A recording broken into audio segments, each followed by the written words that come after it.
پہلے تو میں یہ عرض کروں محرم کی اسلام میں فضیلت کیا ہے اور کیوں ہے یہ فضیلت۔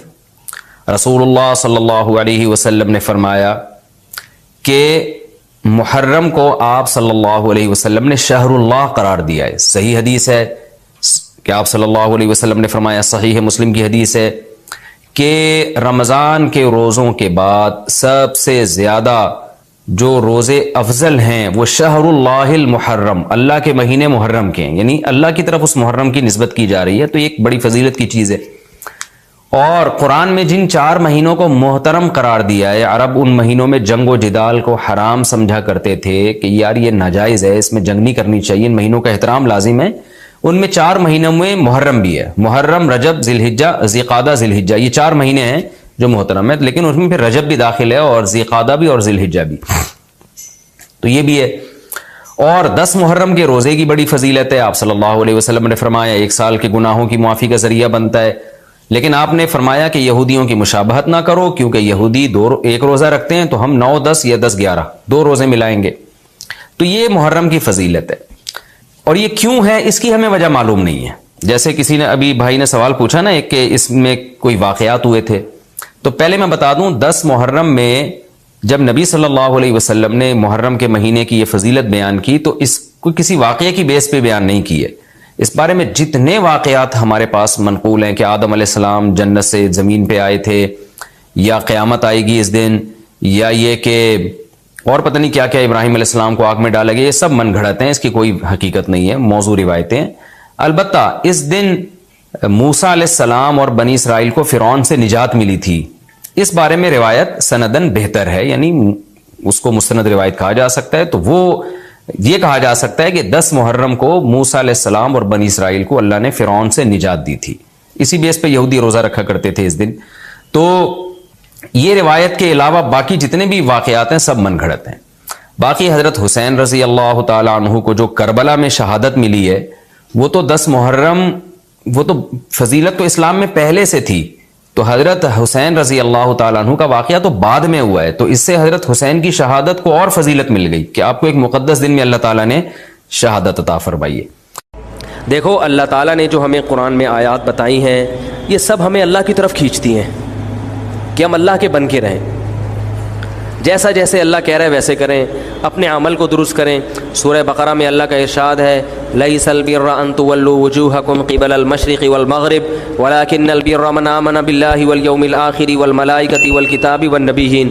فرمایا ادھر ادھر منہ کر لینا یہ کوئی نیکی نہیں ہے، اصل نیکی یہ کہ پہلے اپنا ایمان درست کرو، اور پھر وَأَقَامَ الصَّلَاةَ وَآتَى الزَّكَاةَ وَالْمُوفُونَ بِعَهْدِهِمْ، نماز قائم کرو، زکوٰۃ دو، معاہدوں کی پابندی کرو، اور وَآتَى الْمَالَ عَلَىٰ حُبِّهِ، صرف اللہ سے محبت کی بیس پر ذوی القربہ، رشتہ داروں کو پیسے دو، رشتہ داروں کو پیسے دو، والیتامى، یتیموں کو دکھ کھلاؤ، یتیموں پہ خرچ کرو، والمساکین، مسکینوں کو کھلاؤ، وابن السبیل، مسافروں پر خرچ کرو، الو نہ بناؤ مسافر کو کہ اس کو کیا پتہ یہاں کے ریٹ کا تو الو بناؤ اس کو، ایسا نہیں، مسافروں کا خیال کرو۔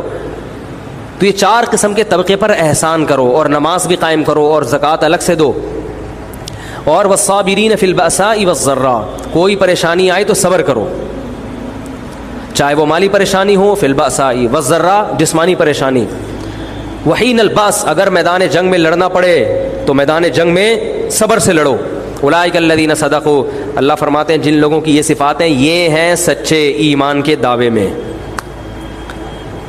ہم لوگوں نے اسلام کو بھی ایک، یعنی یوں سمجھیں کہ ایک فیشن ہوتا ہے نا، مختلف قسم کے موسموں میں مختلف قسم کی ایکٹیویٹیز ہوتی ہیں، محرم میں ہمارے ایک نئی قسم کی ایکٹیویٹیز ہوتی ہیں، ربیع الاول میں الگ قسم کے مسلمان بنے ہوتے ہیں ہم لوگ، ٹھیک ہے نا۔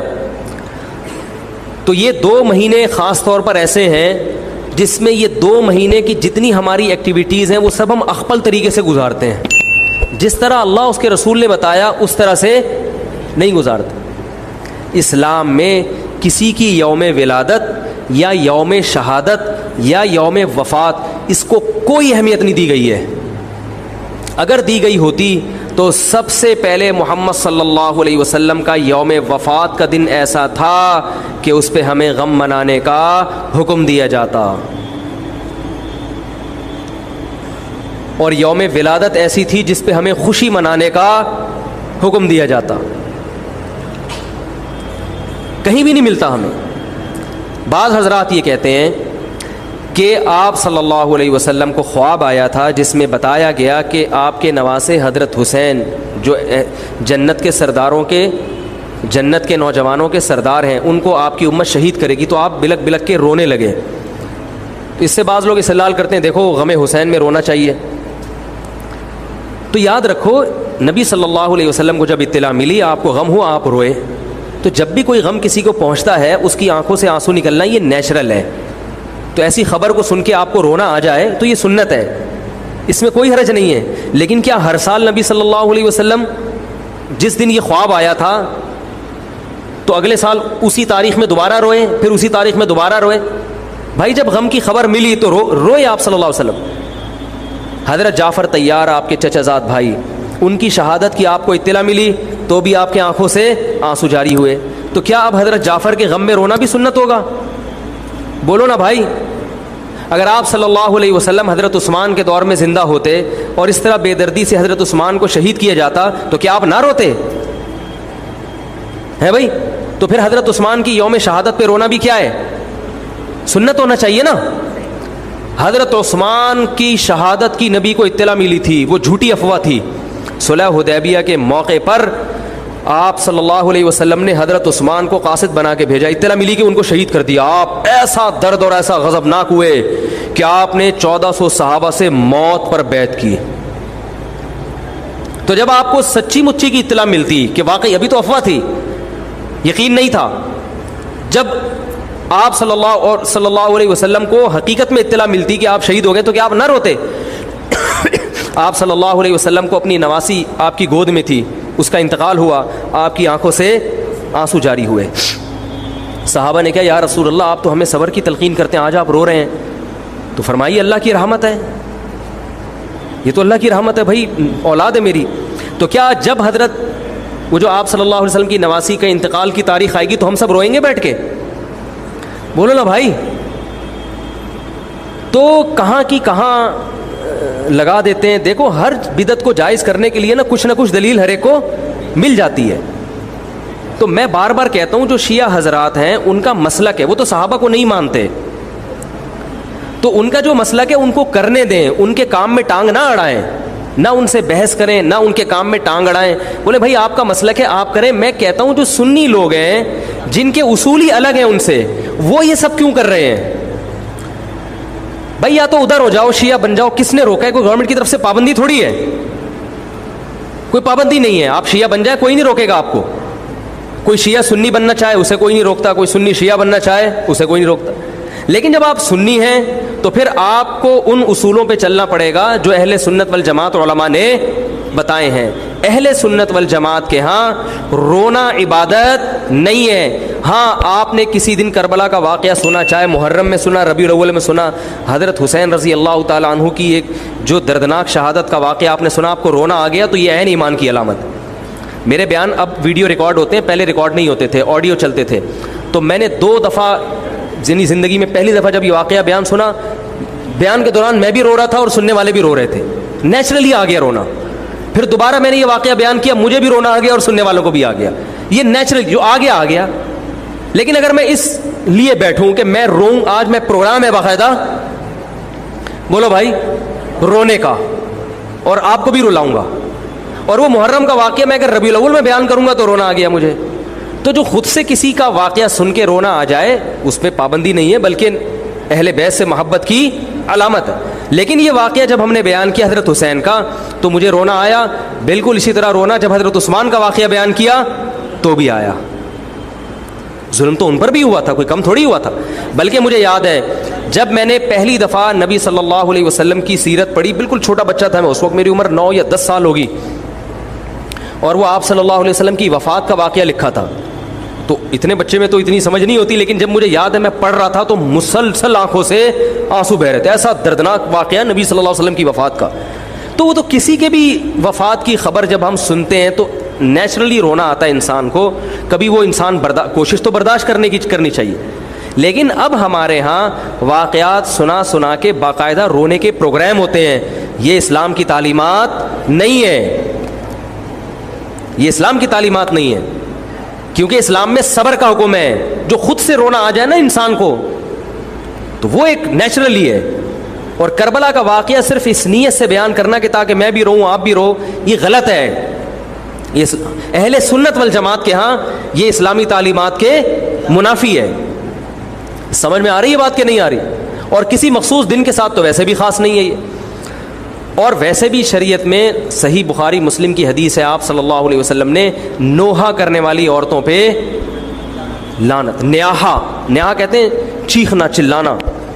آپ کو پتہ ہے زمانے جاہلیت میں جب کسی کی میت ہوتی تھی تو باقاعدہ پیسے دے کے عورتوں کو رلوایا جاتا تھا، پیسے دے کے. آج بھی بہت جگہوں پہ یہ ہو رہا ہے، پیسے دے کے رلوایا جاتا ہے. تو نبی نے تو ان عورتوں پہ لعنت کی ہے جو فری میں روتی ہیں، پیسے دے کے نہیں، جو فری میں میت پہ روتی ہیں. اور چیخ چلا کے رونا تو ویسے ہی حرام ہے اسلام میں.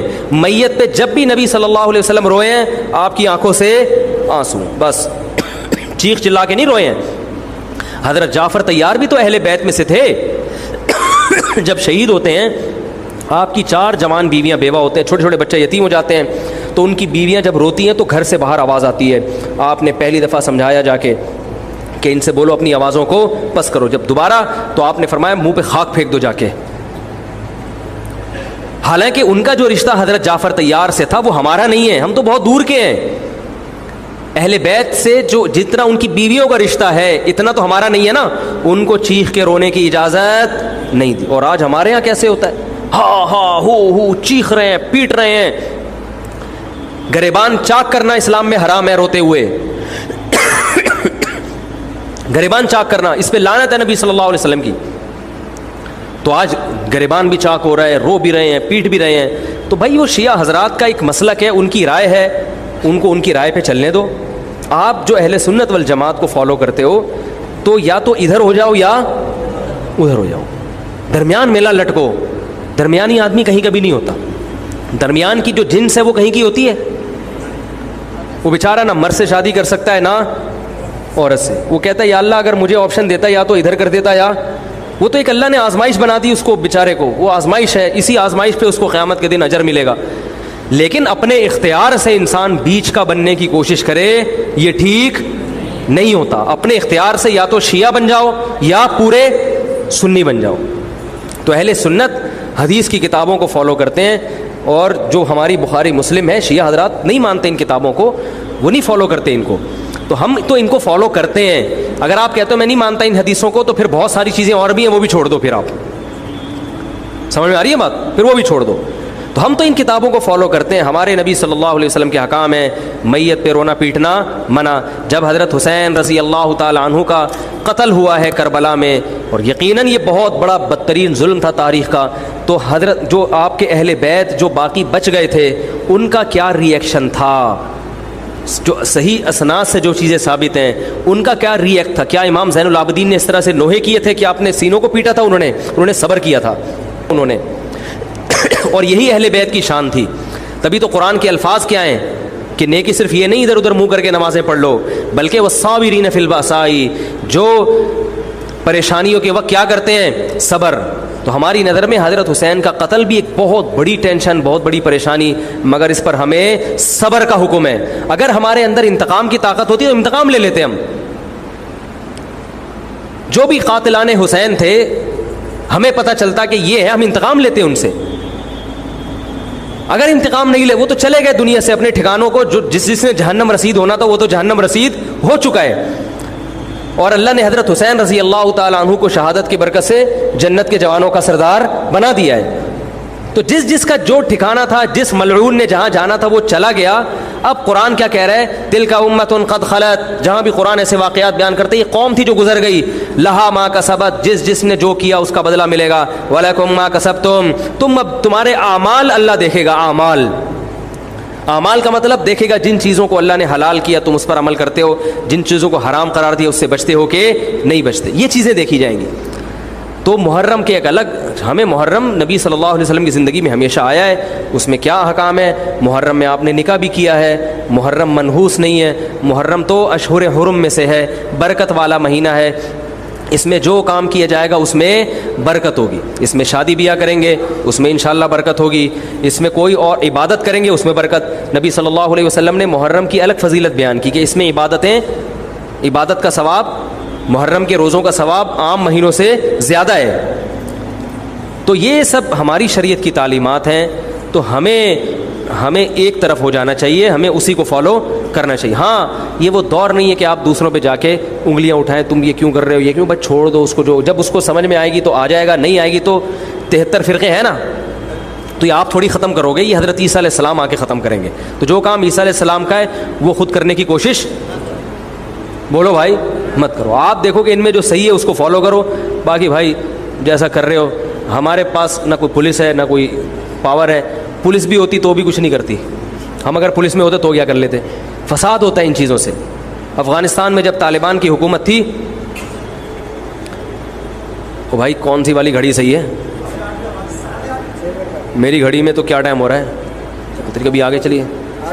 اچھا پھر ابھی بس اذان ہونے والی ہے. ٹھیک ہے بتا. تو کیا کہہ رہا تھا یار میں،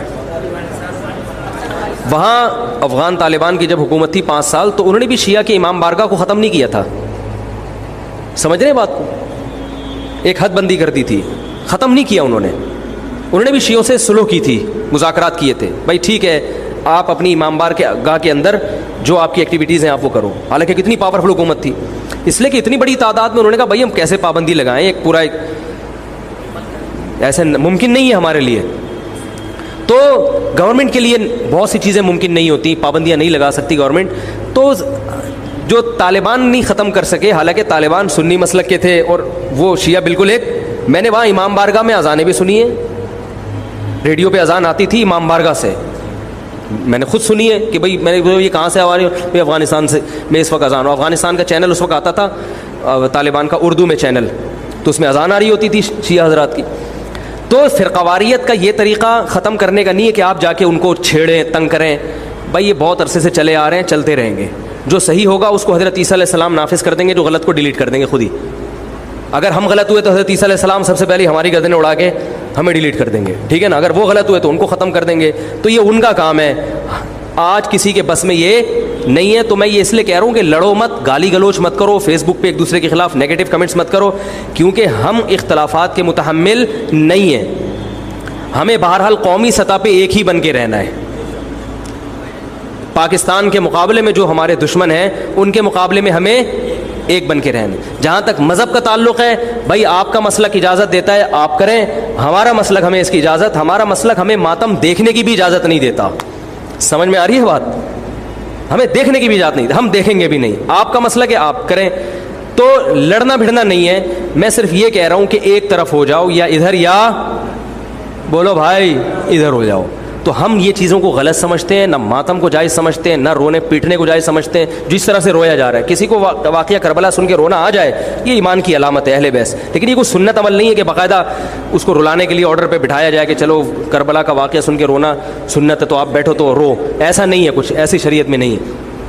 اللہ تعالیٰ سے دعا ہے کہ اللہ تعالیٰ ہمیں اہل سنت والجماعت میں اگر ہم ہیں تو حقیقی معنوں میں اس میں داخل کر لے، اور پھر اسی کو فالو کرنے کی توفیق عطا فرمائے، اور ملک کو بدامنی سے محفوظ فرمائے. ایک تو KPK کے ایک بہت بڑے عالم حضرت مولانا شیخ ادریس صاحب جو شیخ الحدیث بھی تھے، مجھے ان کے بارے میں پہلی مرتبہ اس وقت پتہ چلا جب میں جاپان کے ٹرپ پہ گیا تھا. تو جنہوں نے مجھے بلایا ارشاد بھائی ہیں، وہ پہلے شیخ ادریس صاحب کو بھی بلا چکے تھے. وہاں میں نے لوگوں سے ان کی بڑی تعریف سنی تو مجھے تجسس ہوا بھئی کون ہیں KPK کے عالم ہیں جن کے علم اور تقویٰ پہ لوگ اتنا ناز کرتے ہیں KPK کے لوگ. پھر میرا پشاور جانا ہوا، گاؤں دیہاتوں میں جانا ہوا، وہاں بھی میں نے ان کے بارے میں سنا. پتہ چلا جامعۃ الرشید میں ہمارے کچھ ٹیچر ایسے ہیں جو ان کے شاگرد ہیں براہ راست حضرت مولانا ادریس صاحب کے رحمہ اللہ تعالی. ہمارے دل میں بھی عقیدت پیدا ہوئی. اطلاع ملی کہ جی ان کو شہید کر دیا گیا. شہادت سے پہلے 15-20 دن ان کے خلاف سوشل میڈیا پہ بہت ہی غلیظ قسم کا پروپیگنڈا کیا گیا.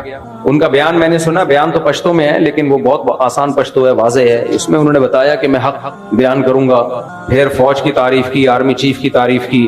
اس کے بعد پھر سوشل میڈیا پہ ان کے خلاف جو طوفان بدتمیزی مچایا گیا ہے ان کے خلاف شرم کے سارے تقاضوں کو بالائے طاق رکھ کے. تو پہلے میں آپ سے چند اصولی باتیں کروں گا. جنہوں نے سوشل میڈیا، جو قاتل ہیں وہ تو دہشت گرد ہیں، وہ تو بعد میں آتا ہوں ان پر. میں پہلے جن لوگوں نے سوشل میڈیا پہ ان کو پریشان کیا، دیکھو اگر آپ کو آرمی چیف کی تعریف پسند نہیں ہے تو آپ بولو کہ ہم شیخ الحدیث کی اس رائے سے متفق نہیں ہے، بس اتنا کافی ہے. نہ کسی کی عقیدت میں پاگل ہو جاؤ، کسی سیاستدان یا کسی چیف کی عقیدت میں، نہ نفرت میں پاگل ہو جاؤ. ہماری قوم میں اعتدال ختم ہو گیا ہے. اگر آپ کو حضرت کی مخالفت کرنی تھی، جو سوشل میڈیا پہ جنہوں نے ان کے خلاف پروپیگنڈا کیا نا، 15 دن جو اسٹریس دی ان کو، جس عذاب میں ڈالا ہے ان کو، میں ان لوگوں سے مخاطب ہوں جس جہالت کا مظاہرہ کیا ہے. اگر آپ کو ان کے بیان سے اتفاق نہیں تھا، آپ کا خیال تھا آرمی چیف کی تعریف نہیں ہونی چاہیے تھی، زیادہ سے زیادہ آپ بھی یہ کلپ ریکارڈ کروا دیتے کہ حضرت سے ہمیں بہت عقیدت ہے، حضرت کے علم اور تقوی پر ہمیں بڑا ناز ہے، حضرت کی اس بات سے ہم اختلاف کرتے ہیں. یہ ٹھیک ہے اس طرح سے ریئیکشن ریکارڈ کروانا اگر آپ کا خیال ہے کہ وہ غلطی پر تھے. لیکن جو طوفان بدتمیزی ان کے خلاف سوشل میڈیا پہ مچایا گیا ہے، پھیلایا گیا ہے، اس سے پتہ چلتا ہے کہ لوگ کسی سیاسی لیڈر کی عقیدت میں بھی اعتدال نہیں ہے اور مخالفت میں بھی اعتدال نہیں ہے. بھائی اگر آپ کو کسی سیاسی لیڈر سے محبت ہے، اس کے کسی کام کی بیس پہ، تو آپ کو علماء سے کیوں محبت نہیں ہے؟ کیا وہ انہوں نے زندگی میں کوئی کام نہیں کیے؟ صرف علم ہی، دین کا علم ایک ایسی بنیادی چیز ہے، اگر ذرہ برابر بھی ایمان ہونا تو انسان کو اہل علم سے محبت ہوگی. جو 1-1.5 ہفتہ 15 دن ان کو اذیت دی ہے نا، جو سوشل میڈیا پہ ہم بھی دیکھ رہے تھے، اتنا آگے جانے کی کوشش مت کرو.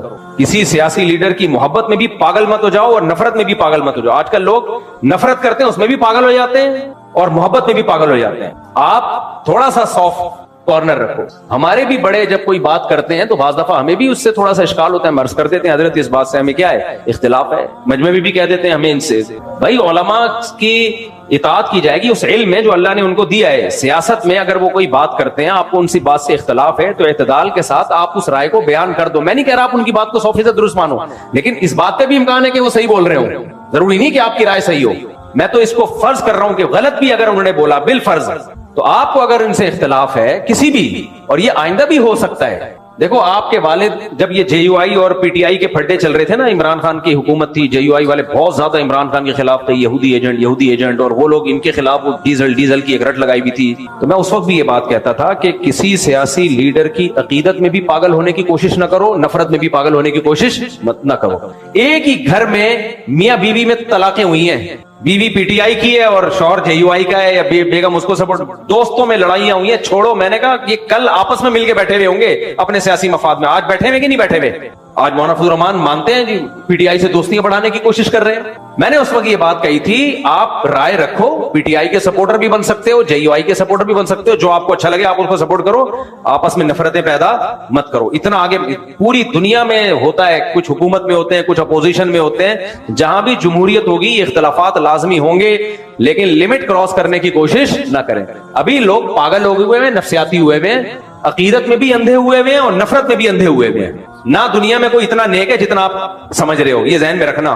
کسی سیاسی لیڈر کو اگر آپ بہت زیادہ نیک سمجھ رہے ہو، تھوڑا سا کم کر لو.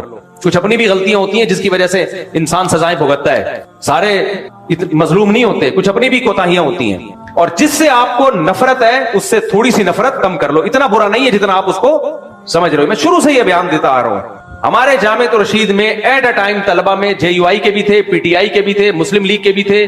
ان میں بھی جب کوئی زیادہ ایگریسو ہوتے تھے ہم یہ کہتے تھے بھائی تحمل پیدا کرو یار، ایک کلاس میں رہتے ہو آپ لوگ.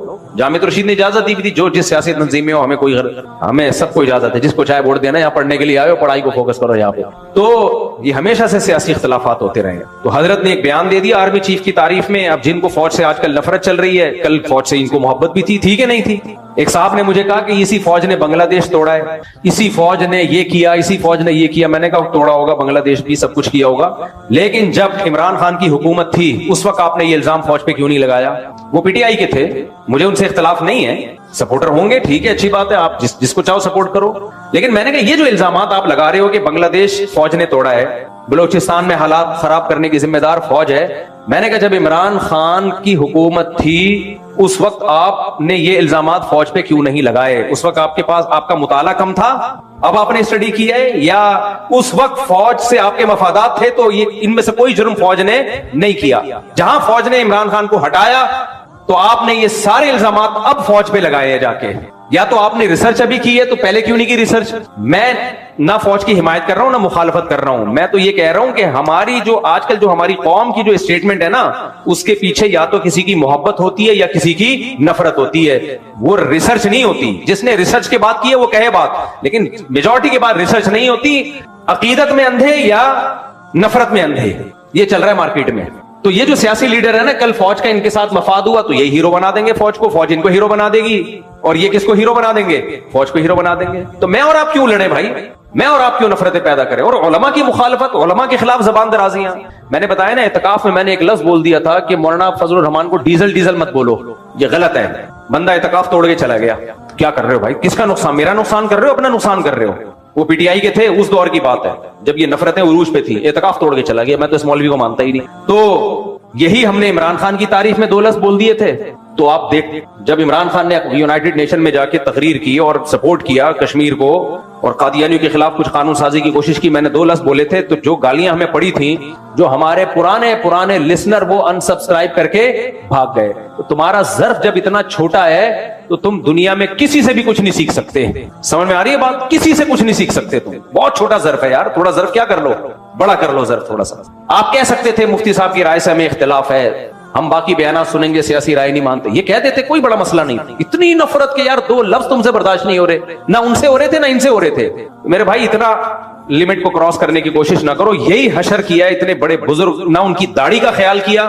جو سوشل میڈیا پہ جنہوں نے ان کے خلاف پروپیگنڈا کیا, میں ان کی بات کر رہا ہوں. انہوں نے 2 لفظ بول دیا آرمی چیف کی تعریف میں, فوج کی تعریف میں. تو کیا ان کے خلاف پہلے سوشل میڈیا پہ زہریلا جو جاہلوں نے جو کچھ کیا ان کے ساتھ, پھر اس کے بعد جو دہشت گردوں نے ان کو شہید کیا ہے, وہ تو انف ہو گیا. اور یہ شہید کیوں کیا؟ ان کی شہادت سے ایک چیز سمجھو.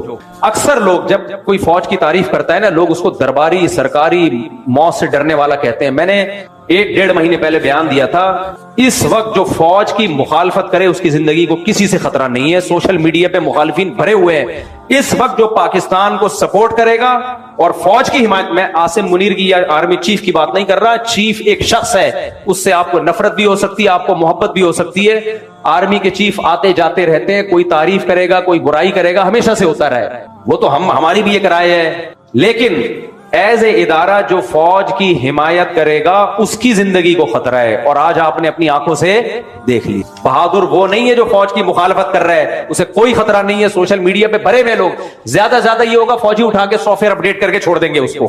بہت سے لوگ مخالفت کر رہے تھے, فوجی نے اٹھایا سافٹ ویئر اپڈیٹ کیا, ونڈو چینج کی, پرانی ونڈو ڈلی ہوئی تھی, نئی ونڈو ڈالی.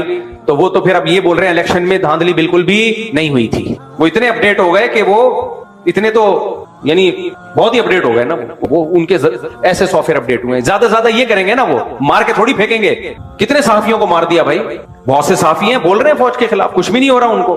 اس وقت زندگی کو اس کے خطرہ ہے جو مذہبی اسکالر پاکستان کی حمایت میں یا فوج کی حمایت میں بولے گا.